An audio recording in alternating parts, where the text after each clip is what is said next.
Hello students, आज हम करेंगे preparation of pyrrole and it's derivative. इससे पहले वाला जो लेक्चर था उसमें हमने पाइरोल, फ्यूरान एंड थायोपीन के स्ट्रक्चर किए थे। इनके जो एरोमेटिक कैरेक्टर हैं, कौन कितना ज़्यादा एरोमेटिक है, इसके बीच में हमने कंपैरिजन किया था। अब हम पाइरोल की सिंथेसिस करेंगे, पाइरोल को हम कैसे बनाते हैं। तो फर्स्ट जो मेथड है वो है, हम पाइरोल को बनाएंगे फ्रॉम एसिटाइलिन और इथाइन भी बोलते हैं हम इसे, नाम तो आप सबको पता ही होगा। फर्स्ट मेथड है फ्रॉम एसिटाइलिन, हम 2 मॉलिक्यूल्स ऑफ एसिटाइलिन लेंगे यहाँ पे और इसकी रिएक्शन करवाएंगे अमोनिया के साथ। अमोनिया के साथ जब हम इसे हीट करेंगे तो पाइरोल बन जाएगा। यहाँ पे हमने 2 मॉलिक्यूल्स ऑफ एसिटाइलिन लिए हैं, टोटल 4 कार्बन्स हो गए और जो इनका ट्रिपल बॉन्ड है ये डबल बॉन्ड में रिड्यूस हो जाएगा। इन दोनों कार्बन्स के बीच में बॉन्डिंग हो जाएगी और यहाँ पर एक नाइट्रोजन ऐड होगा। ये बन गया पाइरोल। हम इसको स्ट्रक्चर रिंग की फॉर्म में भी अच्छे से लिख सकते हैं, बिना कार्बन्स को रिप्रेजेंट करें। पाइरोल बिल्कुल ही सिंपल सी सिंथेसिस है। एसिटाइलिन लेंगे, अमोनिया लेंगे और इनको हीट कर देंगे, बस इससे ही पाइरोल बन गया। जो सेकंड मेथड है, सेकंड में हम लेंगे ammonium mucate. Synthesis of pyrrole from ammonium mucate. ये एक नया नाम आया है, म्यूकेट क्या होता है देखो अभी बताती हूँ। अमोनियम म्यूकेट, पहले हम स्ट्रक्चर बनाते हैं इसका।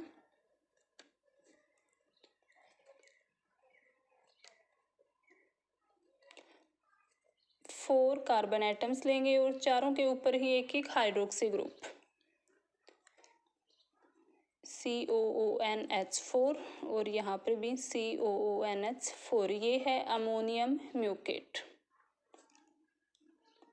स्ट्रक्चर आपको इनके अच्छे से याद करने हैं, नेम भी थोड़े बड़े बड़े नेमिंग होगी इन जितने भी मॉलिक्यूल्स हैं सबकी, तो अच्छे से ध्यान से करना। अमोनियम म्यूकेट में क्या टोटल 6 कार्बन्स हैं, 4 के ऊपर हाइड्रोक्सी ग्रुप है और लास्ट है CONH4 दोनों तरफ से ही। ये कंपाउंड बनाया गया है म्यूकिक एसिड से। म्यूकिक एसिड क्या होता है, जो CONH4 है, अगर इस NH4 की जगह हम हाइड्रोजन लगा देते हैं दोनों ही तरफ, तो ये 2 कार्बोक्सिल ग्रुप हो गए इसके अंदर। इसी कंपाउंड को हम बोलेंगे म्यूकिक एसिड। जब म्यूकिक एसिड की अमोनियम हाइड्रोक्साइड के साथ रिएक्शन करवाते हैं, जो एक एसिड बेस रिएक्शन होगी, जो COOH ग्रुप होगा, यहाँ पर 2 COOH ग्रुप होंगे, तो यहाँ से एक हाइड्रोजन और ये OH group as a water molecule यहाँ से रिमूव हो जाएंगे। जो normal acid base neutralisation reaction होती है, सेम वही रिएक्शन होती है और ये NH4 ग्रुप यहाँ इस हाइड्रोजन की जगह आ जाएगा, तो CONH4। इसकी हम रिएक्शन करवाएंगे ग्लिसरॉल के साथ। ग्लिसरॉल की प्रेजेंस में इसको हीट करेंगे 473 केल्विन पे, तो ये पाइरोल में कन्वर्ट हो जाएगा। इन चारों कार्बन से चारों हाइड्रोक्सी ग्रुप यहाँ से as a water molecule remove हो जाएंगे और इनके बीच में डबल बॉन्ड आएगा और जो CONH4 ग्रुप है, किसी भी एक ग्रुप से एक नाइट्रोजन यहाँ आ जाएगी। मैकेनिज्म हम यहाँ पर नहीं कर रहे हैं, तो सिर्फ ऐसे ध्यान रखना, नाइट्रोजन तो यहीं पे है, इन दोनों ग्रुप में से कोई भी एक नाइट्रोजन यहाँ इसके साथ ऐड हो जाएगी। ये पाइरोल बन गया। साथ में साइड प्रोडक्ट क्या क्या निकलेंगे, 4 OH ग्रुप हैं, चारों से 4 मॉलिक्यूल्स ऑफ वाटर रिलीज होंगे और यहाँ पर देखो COO, एक CO2 मॉलिक्यूल यहाँ से बन रहा है और एक CO2 मॉलिक्यूल यहाँ से बनता है, तो 2 molecules of CO2 plus 1 molecule of NH3।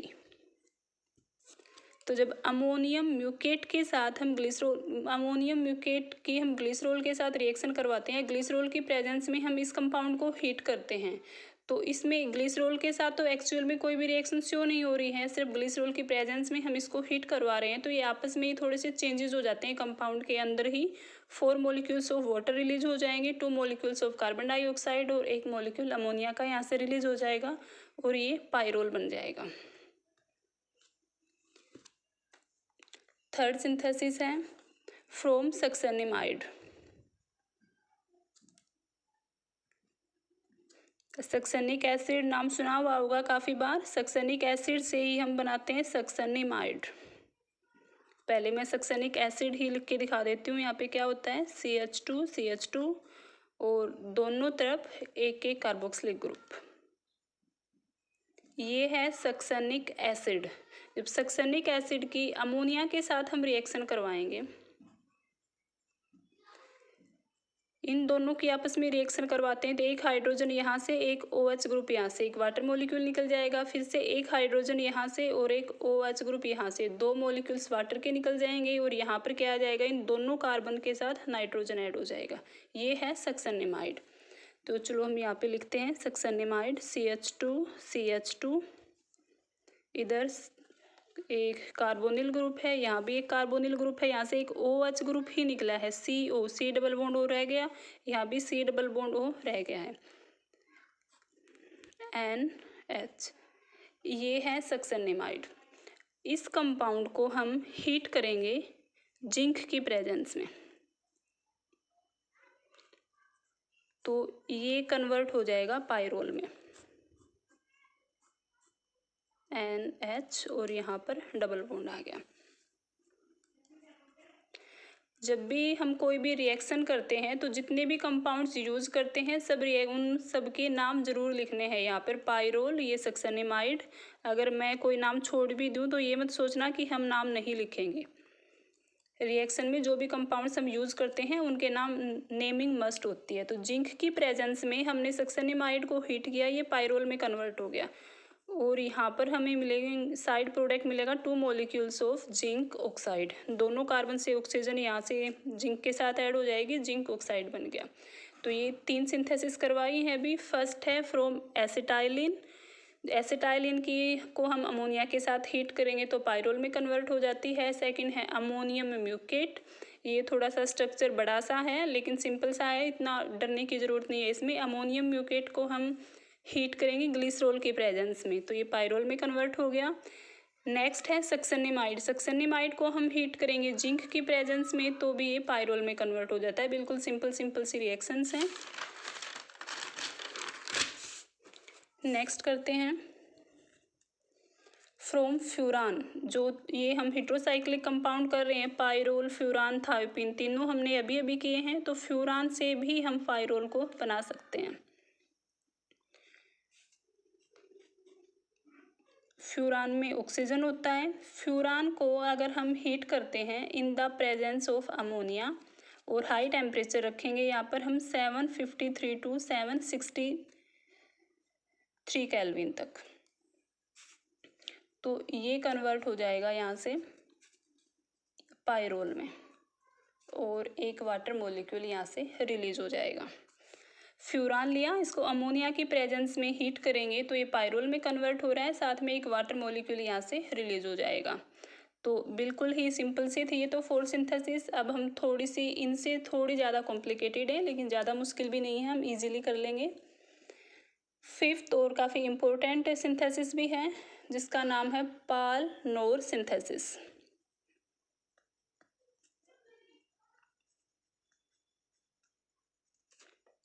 पाल-नोर synthesis या हम इसको बोलते हैं 1,4-डाइकार्बोनिल सिंथेसिस ऑफ पायरोल फ्रॉम 1,4-डाइकार्बोनिल कंपाउंड्स। डाइकार्बोनिल कंपाउंड्स, 1,4-डाइकार्बोनिल कंपाउंड्स का मतलब क्या है, ऐसे कंपाउंड जिनमें 1 और 4th कार्बन पर कार्बोनिल ग्रुप लगा हो। तो सबसे पहले हम जो रिएक्टेंट लेंगे वो यही है हमारा रिएक्टेंट। दोनों तरफ से आ सकते हैं ये रिएक्शन कि पायरोल को सिंथेसाइज करो फ्रॉम पाल-नोर सिंथेसिस या फिर सिंथेसाइज करो फ्रॉम 1,4-डाइकार्बोनिल कंपाउंड्स। तो हम 1,4-डाइकार्बोनिल कंपाउंड लेके चलते हैं। यहाँ पर एक डबल बॉन्ड इधर लगाएंगे और एक कार्बोनिल कंपाउंड हमने इधर ले लिया। अब इसकी वैलेंसी कंप्लीट करनी है, यहाँ कोई भी फंक्शनल ग्रुप लगा दो। हाइड्रोजन भी रख सकते हैं यहाँ पे, CH3 भी जरूरी नहीं है। मेन कंडीशन क्या थी, 1,4-डाइकार्बोनिल कंपाउंड। तो देखो हम यहाँ से शुरुआत करते हैं 1 2 3 4। एक अगर इसको हम फर्स्ट नंबरिंग देते हैं कि फर्स्ट कार्बन के ऊपर कार्बोनिल ग्रुप है तो उसके बाद 4th कार्बन पर फिर से कार्बोनिल ग्रुप है, 1,4-डाइकार्बोनिल कंपाउंड। अब इस कंपाउंड का नाम क्या होगा, अगर नॉर्मल हम IUPAC के अकॉर्डिंग तो आप लोग इसकी नेमिंग कर सकते हो इजीली, लेकिन जितने भी ये वाले कंपाउंड्स हैं यहाँ पर हम इनकी कॉमन नेम ही यूज़ करते हैं। तो अगर इसकी हम बात करें CH3 CO CH3 या CH2 बोल देते हैं कि ये इधर इसकी वैलेंसी कंप्लीट करने के लिए ग्रुप लगा हुआ है, तो ये एक एसीटोन ग्रुप है। अगर इसकी बात करें CH2 CO CH3, ये भी एक एसीटोन ग्रुप है। इसका नाम है एसीटोनाइल एसीटोन। जरूरी नहीं है आप यही लिखो, IUPAC के अकॉर्डिंग भी आप इसकी नेमिंग कर सकते हो, वो नाम भी इसका लिख सकते हो इजीली।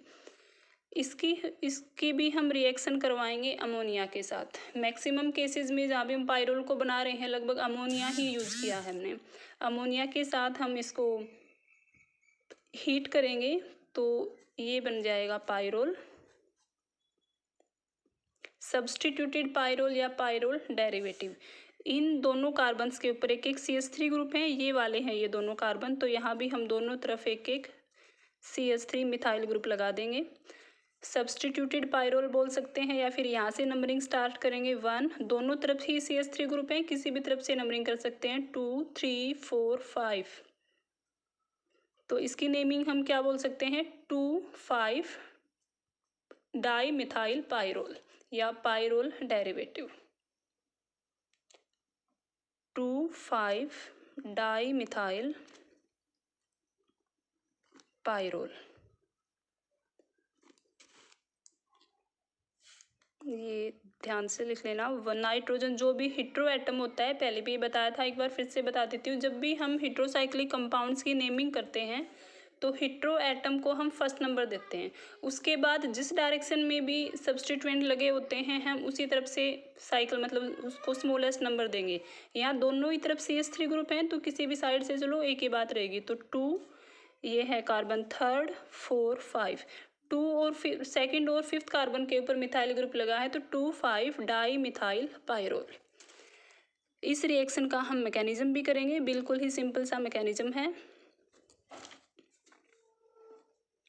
यही सेम कंपाउंड ले लेते हैं हम, acetonyl acetone CH2 C double bond O, इधर CH3 लगा है, C double bond O CH3, और NH3 के साथ हम इसकी रिएक्शन करवा रहे हैं। नाइट्रोजन के पास एक लोन पेयर ऑफ इलेक्ट्रॉन होता है और जो कार्बोनिल कार्बन है वो इलेक्ट्रॉन डेफिशिएंट होता है। कार्बन के साथ डबल बॉन्डेड ऑक्सीजन अटैच है, ऑक्सीजन की इलेक्ट्रोनेगेटिविटी कार्बन से ज़्यादा होती है तो ये इलेक्ट्रॉन्स को थोड़ा सा अपनी तरफ ले लेती है।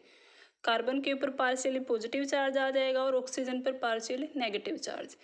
तो जो भी कार्बोनिल कंपाउंड्स होते हैं उनमें जो कार्बन है ये इलेक्ट्रॉन डेफिशिएंट होता है। यहाँ नाइट्रोजन के पास लोन पेयर ऑफ इलेक्ट्रॉन है तो ये अपने लोन पेयर को इस कार्बन के साथ ऊपर अटैक करेगा अपने लोन पेयर से, और जो कार्बन ऑक्सीजन के बीच में डबल बॉन्ड था इसके जो एक बॉन्ड ब्रेक होके इसके इलेक्ट्रॉन ऑक्सीजन के पास आ गए। बस ये एरोज ध्यान से घुमानी है आपको।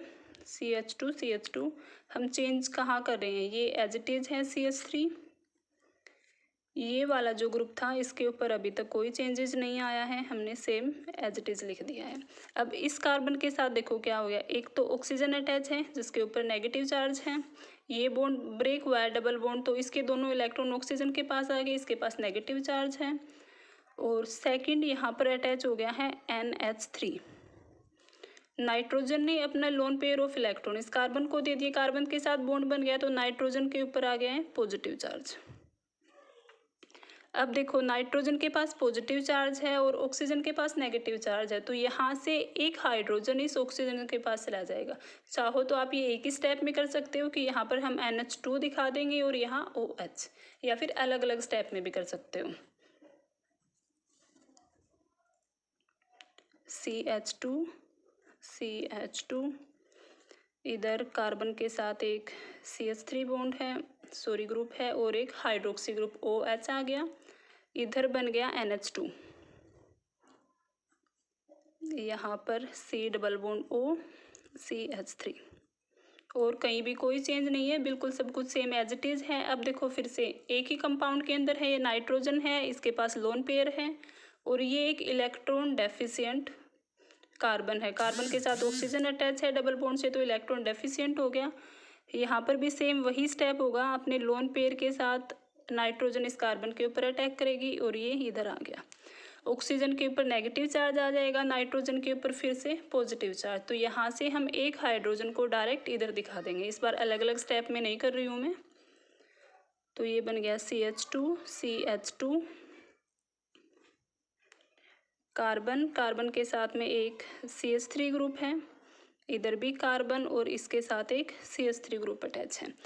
इस कार्बन के साथ भी इधर नाइट्रोजन ऐड हो गई है और ये नाइट्रोजन इसके साथ भी है। और पहले 2 हाइड्रोजन थे, अब एक हाइड्रोजन को हम इधर ऑक्सीजन के साथ दिखाएंगे। तो एक हाइड्रोजन इस नाइट्रोजन के साथ अटैच है, यहाँ इसके साथ अटैच है एक हाइड्रोक्सी ग्रुप, और इस कार्बन के साथ भी क्या है, एक CH3 ग्रुप था, हमने लगा दिया एक हाइड्रोक्सी ग्रुप है। अब यहाँ से देखो क्या होगा, ये 2 कार्बन्स हैं, एडजेसेंट कार्बन्स हैं, एक के ऊपर हाइड्रोक्सी ग्रुप है और एक के ऊपर हाइड्रोजन है। तो यहाँ से एलिमिनेशन रिएक्शन होगी, H2O रिलीज हो जाएगा और इन दोनों के बीच में डबल बॉन्ड आ जाएगा। सेम यहाँ पर भी होगा, इस कार्बन के पास से एक हाइड्रोजन और इस कार्बन के पास से एक हाइड्रोक्सी ग्रुप, आपस में एक H2O मॉलिक्यूल रिलीज होगा और यहाँ भी डबल बॉन्ड बन जाएगा। हम ये वाली सेम रिएक्शन है यहाँ भी दिखा सकते हैं कि ये भी तो एडजेसेंट कार्बन है, इसके ऊपर भी हाइड्रोजन लगे हुए हैं, तो यहाँ पर डबल बॉन्ड क्यों नहीं बनता। तो ये आप लोगों ने 11th-12th में शायद पढ़ा होगा कि हाईली सब्सटीट्यूटेड एल्कीन ही बनती है। तो यहाँ पर तो इस कार्बन के ऊपर और कोई सब्सटीट्यूएंट लगे हुए नहीं है, इधर इस कार्बन के ऊपर यहाँ भी एक सब्सटीट्यूएंट R ग्रुप लगा है, तो यहीं से हाइड्रोजन निकलेगा और डबल बॉन्ड इन दोनों कार्बन्स के बीच में ही आएगा। तो ये CH डबल बॉन्ड CH3, इधर भी डबल बॉन्ड, इसके साथ में ये वाला CH3 ग्रुप हमने दिखा दिया, hydroxy group as a water molecule यहाँ से बाहर निकल गया है, नाइट्रोजन, नाइट्रोजन के साथ हाइड्रोजन, ये बन गया पाइरोल और इसके साथ में रिलीज हुए हैं 2 वाटर मॉलिक्यूल्स। तो 5 जो मेथड्स थे सिंथेसिस, पाइरोल सिंथेसिस के, वो हमने भी यहाँ किए हैं। कुछ 2-3 मेथड्स और रहते हैं, वो नेक्स्ट लेक्चर में करवाऊंगी। एक बार मैं फिर से बता देती हूँ पांचों आपको क्या क्या किए थे हमने। फर्स्ट था फ्रॉम एसिटाइलिन, हमने एसिटाइलिन ली, उसकी अमोनिया के साथ रिएक्शन करवा दी, पाइरोल बन गया। अमोनिया की प्रेजेंस में एसिटाइलिन को हमने हीट किया। सेकंड था from ammonium mucate, ammonium mucate को हमने ग्लिसरॉल की प्रेजेंस में हीट किया, तो ये भी पाइरोल बन गया है। यहाँ से 4 molecules of water, carbon dioxide और ammonia as a side product release हो गए हैं। थर्ड था फ्रॉम सक्सेनिमाइड, ये रिएक्शन से अलग पार्ट है। सक्सेनिमाइड की हमने जिंक की प्रेजेंस में सक्सेनिमाइड को हीट करवाया, तो यहाँ से zinc oxide as a side product निकल गया और ये पाइरोल बन गया है। फोर्थ था फ्रॉम फ्यूरान, फ्यूरान से बनाया हमने पाइरोल को। ये फ्यूरान में और पाइरोल में तो सिर्फ एक ही डिफरेंस है कि यहाँ पर ऑक्सीजन है और पाइरोल में नाइट्रोजन आ जाता है। तो हमने इसको अमोनिया की प्रेजेंस में हीट करवाया, NH यहाँ पर आ गया और 2 हाइड्रोजन यहाँ से, इस अमोनिया के पास 3 हाइड्रोजन है, यहाँ तो एक ही की रिक्वायरमेंट थी, तो 2 हाइड्रोजन्स यहाँ से और एक oxygen as a water molecule यहाँ से बाहर आ गई है। नेक्स्ट है पाल-नोर सिंथेसिस, इसमें हम लेंगे 1,4 डाई कार्बोनिल कंपाउंड्स, ऐसे कंपाउंड जिनमें 1 और 4th कार्बन के ऊपर कीटोन ग्रुप हो। 1,4 का मतलब ये नहीं है कि हम इसको 1 लेके चल रहे हैं। जब इस टाइप से नेमिंग होती है कि 1,4 डाई कार्बोनिल कंपाउंड, तो हम ये देखते हैं कि एक फंक्शनल ग्रुप से दूसरे फंक्शनल ग्रुप के बीच में कितना गैप है। तो एसीटोनाइल एसीटोन हमने यहाँ पे लिया, अमोनिया की प्रेजेंस में इसको हीट करवाया, तो यहाँ से सब्सटीट्यूटेड पाइरोल मिला है हमें। ये इसका मैकेनिज्म है। पहले हम अमोनिया की जो इलेक्ट्रॉन डेफिशिएंट कार्बन है उसके ऊपर अटैक करवाएंगे, यहाँ पर एक OH ग्रुप आ जाएगा और NH2 आ जाएगा। NH2 इसी कंपाउंड का पार्ट हो गया है। अब क्या करेगा, फिर से इसके पास लोन पेयर है, ये दूसरे कार्बन जो इलेक्ट्रॉन डेफिशिएंट कार्बन है उसके ऊपर अटैक होगा, फिर 2 मॉलिक्यूल्स ऑफ वाटर रिलीज हो जाएंगे और पाइरोल बन गया। Thank you.